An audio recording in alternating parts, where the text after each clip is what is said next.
Bonjour tout le monde et bienvenue sur KTV, bienvenue à la radio, bienvenue également sur la page Facebook. On est là pour parler de la grève, de l'appel de la grève pour ces retraites. Et notre première invitée, c'est Carla Balthus, la présidente du MEDEF. Bonjour. Bonjour à tous, bonjour à tous les auditeurs et tous les téléspectateurs de Kwezi. Comment ça va ?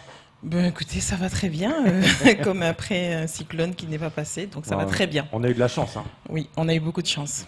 Comme présidente du MEDEF, vous êtes là pour parler en fait du regard qu'a le patronat sur justement ces retraites, cette réforme. Écoutez, sur les retraites, on va parler du privé, hein, on est bien d'accord. Oui, du privé Uniquement, et aussi, quand on parle du privé, des travailleurs indépendants. Donc ce sont les grosses thématiques qui nous concernent. Sur les salariés, qu'est-ce qu'on a à dire sur les salariés ? Comme tout le monde le sait, on est dans une convergence nationale. Chaque année, le SMIC rejoint le brut en national. Les plafonds augmentent de 6,5 points. Donc c'est une ordonnance de 2012 qui régit tout ça. Et donc les cotisations aussi sont bien programmées. Il y a une ordonnance, vous avez un tableau où il suffit d'appliquer textuellement tout ce qui est programmé. Donc aujourd'hui, ce qui fâche les syndicats de salariés, c'est qu'ils pensent que ça ne va pas assez vite, puisque c'est programmé à horizon 2036. C'est trop long. Concernant les retraites, moi je pense qu'il faut qu'on explique clairement à la population qu'il ne faut pas faire de la démagogie. Il ne faut pas vendre du rêve, il ne faut pas raconter n'importe quoi aux gens, dans le sens où on a effectivement des droits et des droits qui s'alignent en face des cotisations. Donc, si on devait déplafonner, parce que c'est le discours qui est tenu actuellement, si on devait tout déplafonner, c'est-à-dire qu'il n'y a pas de limite, on cotise comme on veut, ça ne changera rien dans la vie de tout de suite, puisque de la retraite, c'est dans 20 ans, 40 ans. Bien sûr. Donc, dire et faire croire qu'il suffirait de tout déplafonner du jour au lendemain, ça sera la baguette magique qui ferait qu'on ait une retraite tout de suite convenable, c'est faux. Moi, ce que je prône aujourd'hui, déjà en pensant à nos retraités actuels, il y en a 4400 à peu près qui sont concernés sur Mayotte, c'est de voir comment, et c'est ce que nous on demande clairement au gouvernement, et on le voit même au national, on pense à des dispositifs de compensation pour les gens qui ont travaillé toute une vie dans un régime défavorable, c'est le cas de Mayotte, mais quand même qui ont une carrière complète, entre guillemets, et donc permettre à ces gens-là d'avoir un minima, d'avoir quelque chose de digne et de correct. Donc au national, on propose 1 000 euros pour les gens qui aujourd'hui gagnent à peu près 900 euros. D'accord ? Donc Mayotte, on est loin. On est loin. Combien à peu près, Mayotte, en moyenne le retraité le moins loti, il est à 5 euros par mois.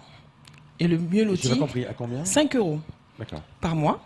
Et le mieux loti, entre guillemets, est à 700 euros environ par mois. C'est énorme. Mais 5 euros, c'est même indécent.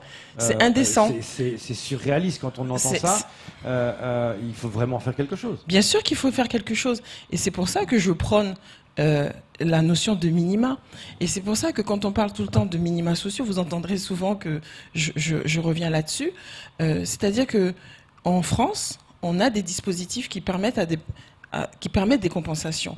Et c'est la politique actuelle du gouvernement. Donc il faut profiter justement de cette vague-là pour surfer dessus et pour demander au gouvernement de rattraper et de bénéficier des dispositifs tel qu'on le connaît au national, qui permettrait à nos retraités d'avoir une pension de l'ordre de 860 euros de mémoire. Donc, c'est un droit, c'est quelque chose qui est totalement appliqué en métropole. Donc, pour Mayotte, c'est ce que je dis tout le temps, c'est une spécificité qu'on demande, c'est d'être inventif. Et puis, pas tant que ça, finalement, puisque c'est la politique du gouvernement. Donc, de trouver un moyen compensatoire pour permettre à ces personnes d'avoir des montants comme on connaît au national. Ça veut dire que si aujourd'hui quelqu'un qui gagne 250 euros par mois, eh bien, il pourrait du jour au lendemain gagner dans les 860 €. Mais C'est pas suffisant. C'est comment financer tout ça? Parce qu'on demande ça, mais il faut bien trouver l'argent pour faire ça. Mais c'est à moi que vous demandez ça. Le président, s'il propose des dispositifs, c'est qu'il a réfléchi à tout ça. C'est Bercy qui réfléchit à tout ça. Ce sont les technocrates qui réfléchissent à tout ça. Je suis désolée, quand on parle de 4400 personnes, c'est pas beaucoup. Sur Mayotte, c'est pas beaucoup. Donc, effectivement, il y en a qui vous diront que au niveau de nos cotisations locales, on est entre guillemets excédentaire. Mais ça ne fonctionne pas comme ça. On ne peut pas piocher dedans. Ça ne fonctionne pas comme ça. On est dans un régime général, on est dans la solidarité nationale, on cotise sur un peu de tout, sur l'allocation familiale, sur la maladie, et puis on fait tout remonter au national. C'est la cause qui fait remonter tout ça, et après on dispatche. Donc concernant les travailleurs indépendants, nous on a une grosse problématique. Donc je représente à la Caisse de sécurité sociale les travailleurs indépendants aussi. Je siège en tant que première vice-présidente et représentant des travailleurs indépendants. C'est-à-dire que nous, quand il y a eu l'ordonnance pour les salariés en 2012, il n'y a rien eu pour nous. Donc on nous a fait cotiser dans le vide juridique, j'ai envie de dire, jusqu'à 2015. Et puis finalement, ils ont dit non, stop, c'est pas comme ça. Il n'aurait pas fallu faire comme ça. Déjà, il aurait fallu qu'il y ait une ordonnance. Et cette ordonnance a traîné. Donc depuis 2015, on a stoppé les cotisations. Ça veut dire que nous, les travailleurs indépendants, nous ne cotisons absolument pour rien. Donc nous n'avons aucun droit. Parce qu'il faut cotiser pour avoir des droits. Forcément, ouais. Donc, de 2015 à 2018, il n'y a rien eu. Puis finalement, il y a un décret qui est sorti en 2019. Mais le souci qu'il y a, c'est que malgré que ce décret est sorti en 2019, il n'y a pas d'appel à cotisation. Donc, ça veut dire qu'on ne nous autorise toujours pas à cotiser. Donc, ça veut dire que nous perdons du temps et nous ne savons pas que va devenir la période pendant laquelle on n'a pas cotisé. Est-ce que du jour au lendemain, on va avoir un gros rappel? Et dans ces cas-là, il y a plein d'artisans et d'entreprises qui vont fermer leur entreprise. Problème, hein. Est-ce qu'on va nous permettre d'acheter symboliquement nos trimestres pour avoir une retraite, entre guillemets, décente? On avait ce qu'on appelle le RSI, le régime social des indépendants, au niveau national, aujourd'hui, qui va rentrer dans le régime général avec tout le monde. Donc, nous, on y était déjà, entre guillemets, dans ce dispositif-là, mais malheureusement, on nous empêche de cotiser. Donc certains vous diront, parce que des fois, quand on est très jeune, c'est un peu difficile de se projeter dans l'avenir, on ne paye pas. Non, mais il ne faut pas le voir comme ça. On ne cotise pas et on n'acquiert pas des droits et des trimestres. C'est ça la difficulté. Anne-Constance, on a une question à vous poser. Et par rapport à ces deux dossiers que vous avez évoqués, le calendrier pour avoir des réponses, des décisions prises, c'est lequel?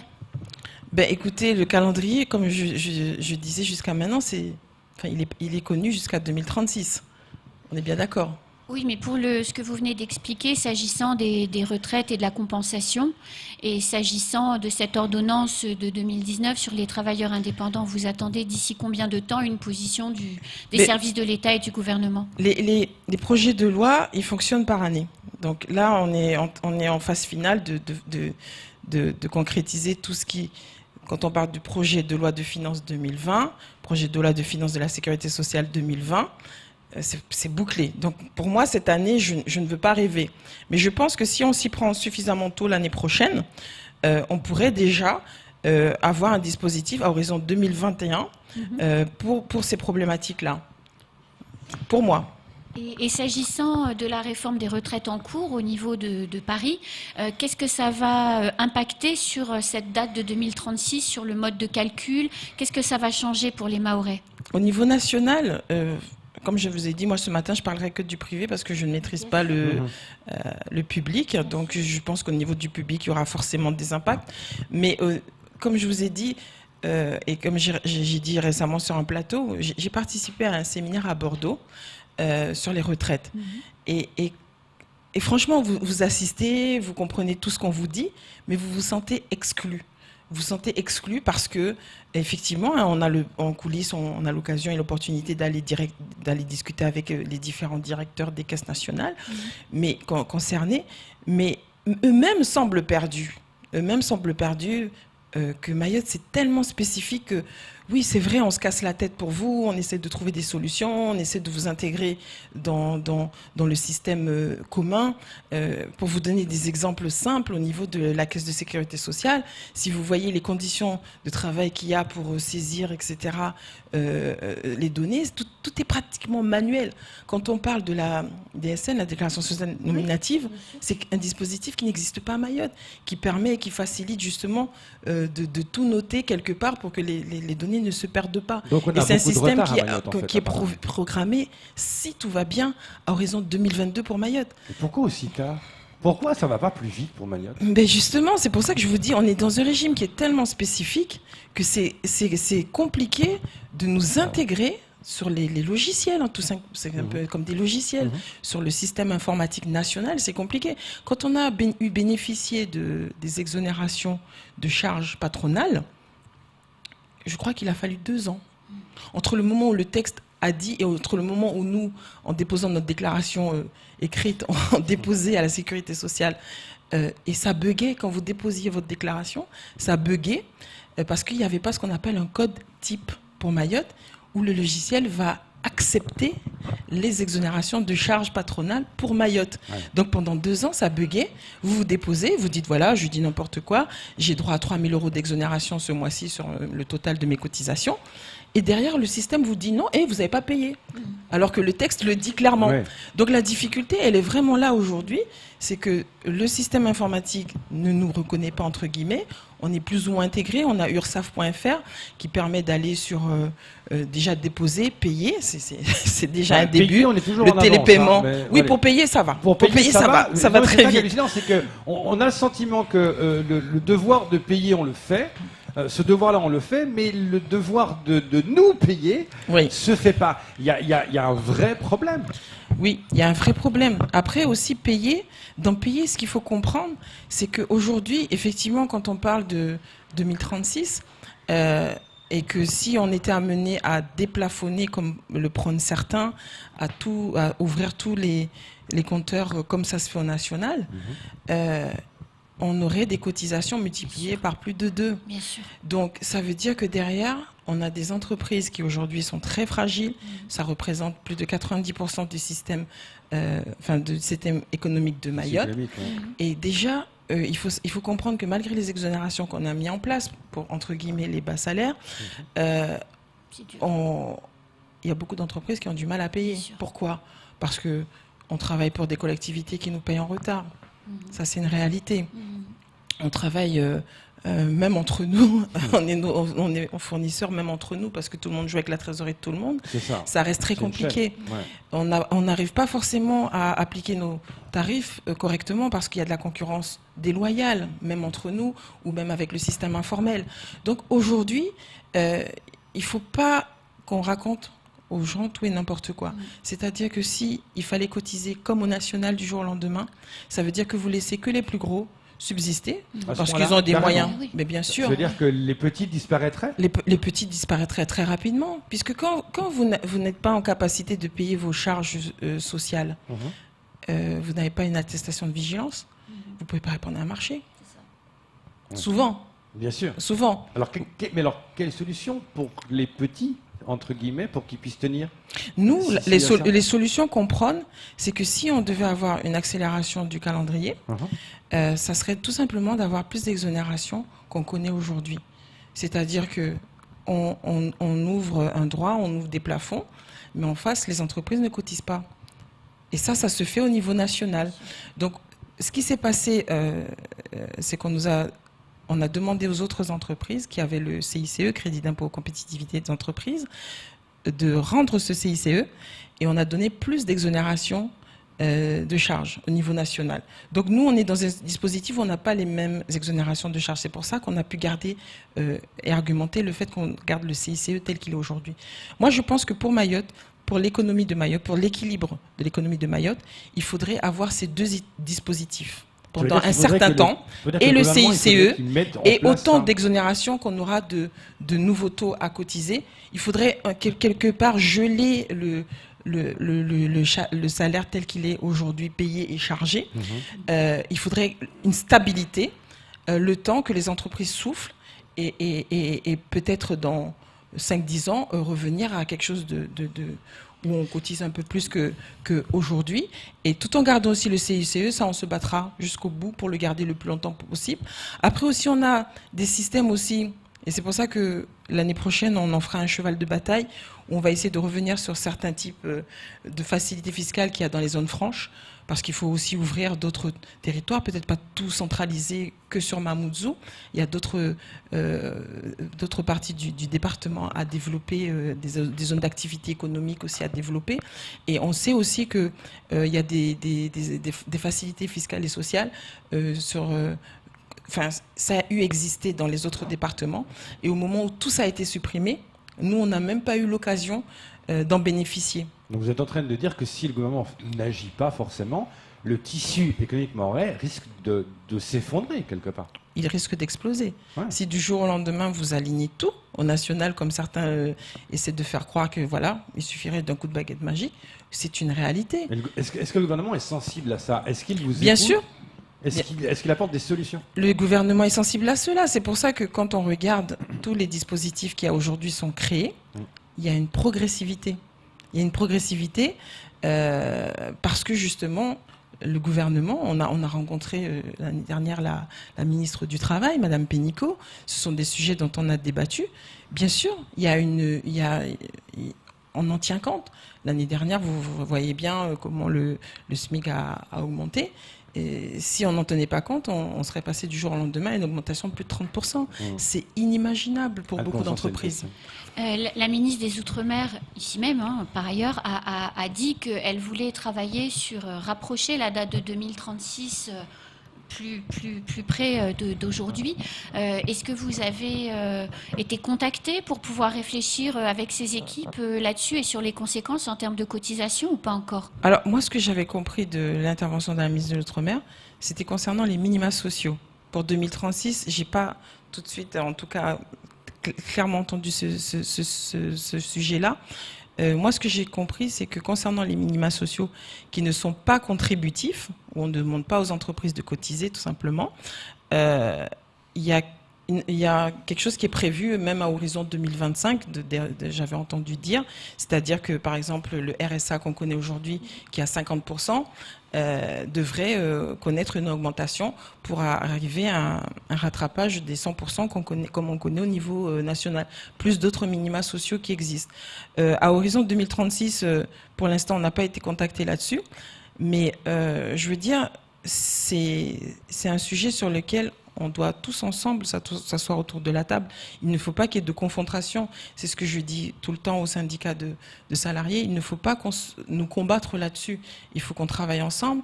Si on a des propositions, il faut qu'on les dépose ensemble sur la table. Je sais que, par exemple, j'avais fait un exercice en début de cette année où j'avais appelé tous les syndicats de salariés et les syndicats patronaux et où on avait pu trouver un accord local pour l'assurance chômage. Et on avait vu du fait qu'il n'y avait plus la part salariale, qu'on pouvait, à horizon, dans un laps de temps de 3 ans, arriver au niveau national à 100% pour cette partie-là. Donc c'était une partie où on avait la main. Ce sont nos syndicats nationaux respectifs qui décidaient. Et on aurait pu proposer une nouvelle convention d'assurance chômage où on arrivait à quelque chose qui rattrape totalement le national. Malheureusement, les échanges nationaux n'ont pas abouti. Donc c'est le gouvernement qui a pris la main. Mais c'est quelque chose qu'on continuera à défendre dans les différentes instances où on siège. Ce matin, j'ai une instance du Pôle emploi à laquelle je siège. On a des instances qui nous permettent, et aussi on a nos moyens de faire remonter via nos syndicats nationaux. Donc il y a un accord local, entre guillemets. C'est pas quelque chose de très officiel, mais c'est quand même un accord de principe qui est là. Là-dessus, juste, je profite d'une petite parenthèse quand on parle des conséquences aussi de tout ça. C'est que, par exemple, avec la FMBTP qui est adhérente chez nous, eux, ils sont d'accord. Ils nous disent on peut aligner tout ce qu'on veut, mais ils ont une problématique, c'est l'indice du bâtiment. On leur oblige à appliquer, aux entreprises de BTP, l'indice national, et ça n'a aucune logique par rapport à Mayotte. Il faudrait un indice local qui tienne compte de l'augmentation de tout ce qu'il y a localement. Et donc, ça donne des aberrations. Des fois, vous répondez à un marché, on vous a obligé d'appliquer l'indice national. Je dis n'importe quoi, tout a baissé en métropole. Ben, ça va vous obliger à rendre de l'argent que vous aviez gagné sur ce marché-là parce que l'indice, entre-temps, a fait que ça a baissé. Alors que peut-être que sur Mayotte, tout a augmenté. Effectivement. Dernière question, parce que le temps passe. Est-ce que vous comprenez la colère aujourd'hui de ceux qui vont faire grève, qui ont fait grève et qui continuent aujourd'hui à faire grève? Bien sûr que je comprends qu'à Mayotte, on ne gagne pas assez, nos retraités ne gagnent pas assez. Ça, c'est quelque chose que je comprends tout à fait. Les retraités des travailleurs indépendants, ils le sentiront malheureusement dans les années à venir. Ce trou qu'on a aujourd'hui, si on ne trouve pas des solutions, ça sera une catastrophe. Donc effectivement, je peux comprendre cette colère-là. Il ne faut pas non plus que ça se déclenche une grève générale sur Mayotte. On n'a pas besoin de ça. On peut manifester calmement, paisiblement et se faire entendre au niveau national. Maintenant, encore une fois, il faut s'asseoir autour de la table. Il y a des choses dont on doit parler, comme les retraites complémentaires, parce qu'on cotise aujourd'hui, on ne cotise pas à ces caisses-là. Donc, il faut s'asseoir autour de la table et travailler main dans la main, que ce soit les syndicats de salariés, que ce soit les syndicats patronaux. Cara Beltus, merci beaucoup d'être venu ce matin. C'est tout pour ce temps de parole. Merci.